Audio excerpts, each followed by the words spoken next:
it's not a contradiction. That It's is that simple. absolutely a contradiction because it doesn't say that. It's not giving you, he's just making something up. You can read, Ahaziah was 42 years old when he became king. Not when his family started ruling, not adding anybody else. It's the same line in both chapters. In fact, study Bibles, NIV even changed this because they said this is a clear contradiction. Read the verse for me. All right? Just read the verse and tell me, does it say that's how old when he was when he became king? Or does it say something about his family's rule? 42 years old when he became king, and he reigned 1 year in Jerusalem. His mother's name was... When he became king or his family started ruling? When he became king. Now, when you go to the other verse, is it the exact same intro except with a contradictory age? Yeah, it began 22 years old when he became king. Yeah. When he became king. So that's pretty sad. My only question, did Judah have any overlapping reigns? Do you want me to? I said my only question is did Judah have any overlapping reigns? This is the rule of Jerusalem. If you could just answer, as I said earlier, just listen to me. As I said before, if you could just answer yes or no, you can expound. That's all I'm asking. If you ask me a yes, I don't think I put yes or no on it. So for that, I apologize. So I'll rephrase it. But if you ask a yes or no, I'll give you yes or no, and then I'll expound. So yes or no, did Judah have overlapping reigns? Yes.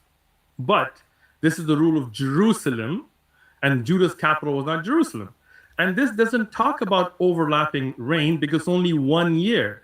If he ruled 1 year, he could not be 42 and 22 at the same time ruling the same city.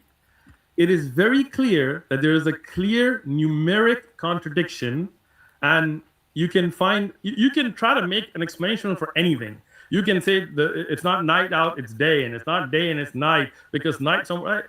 That's ridiculous. Anybody who looks at the verses, as Sean did, clearly sees a contradiction. So if anybody just looks up the overlapping reigns, you'll see that Jeroboam ruled before Jehoshaphat died.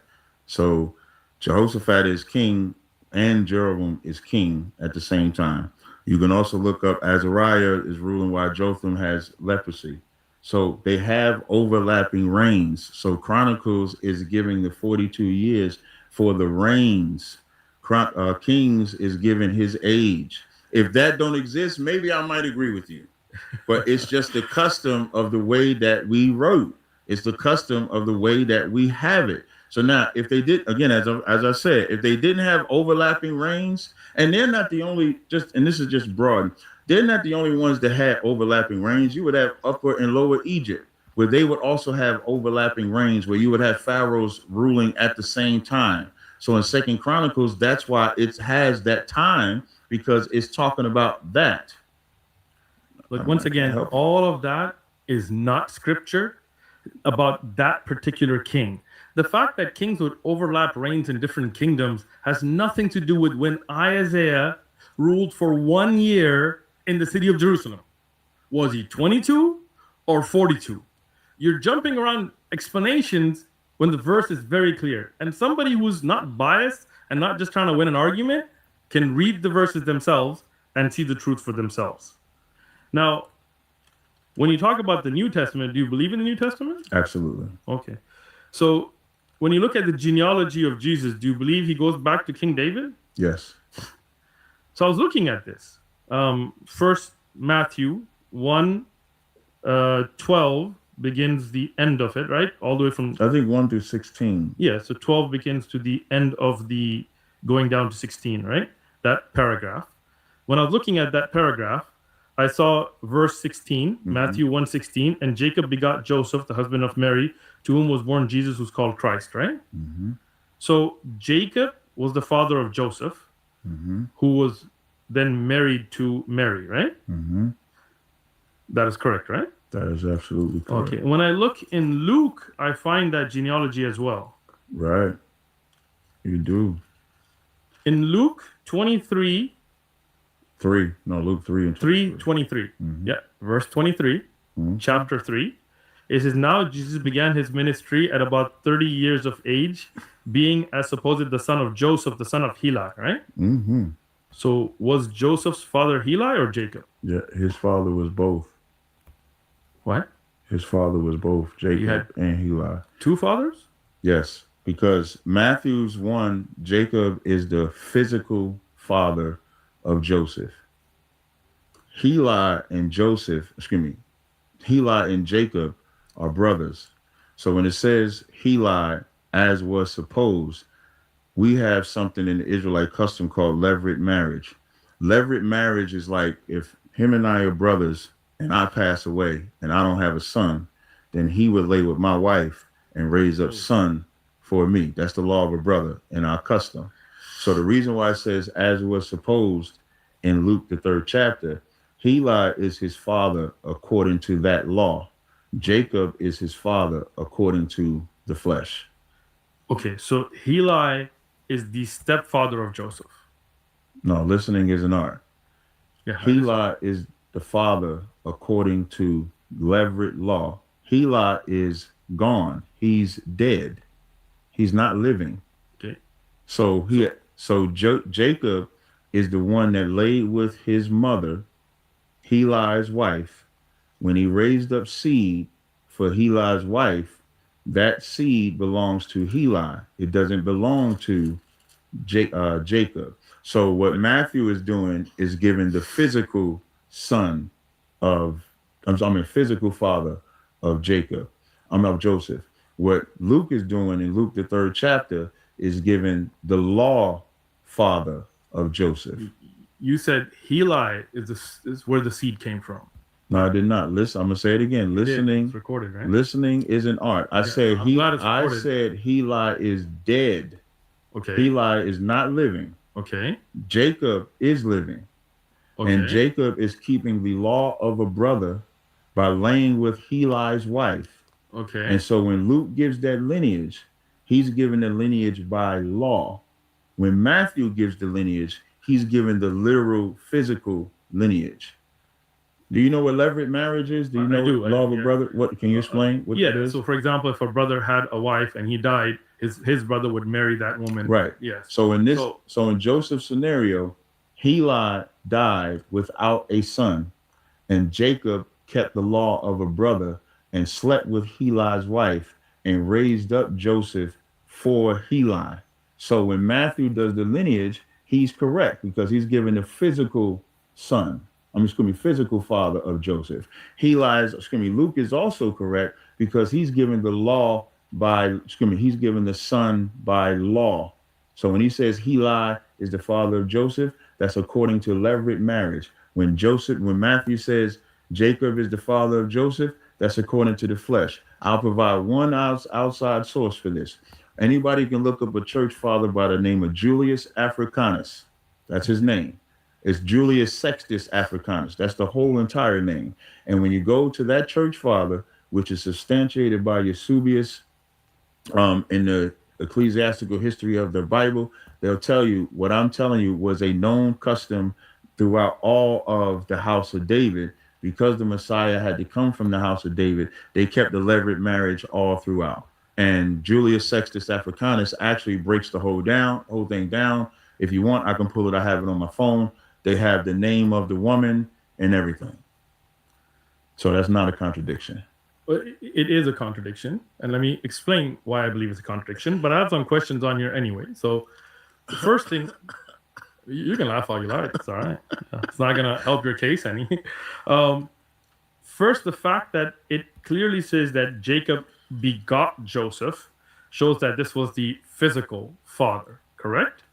And the fact that Heli is called Joseph is called the son of, not by law, all the way back to as Adam and Seth and Enosh. Those are not by law, but physical relation.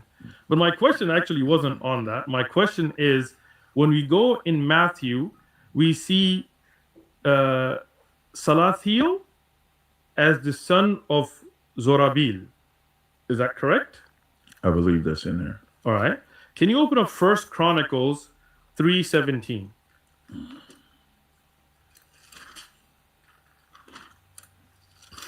He ran from that first one. Though. I did not. I responded to it. No. Did I respond to it? Which one? About the contradiction between the two names. You First Chronicles or Second Chronicles? First Chronicles 3:17. Gotcha. And the one in Matthew, do you know a verse in Matthew? Because that was Matthew with Salathiel, right? Yes, I got you on that too. Because my app, I could pull 3 phones to 3 Bible apps. Nice. I like the phone. The Z Fold. You like it?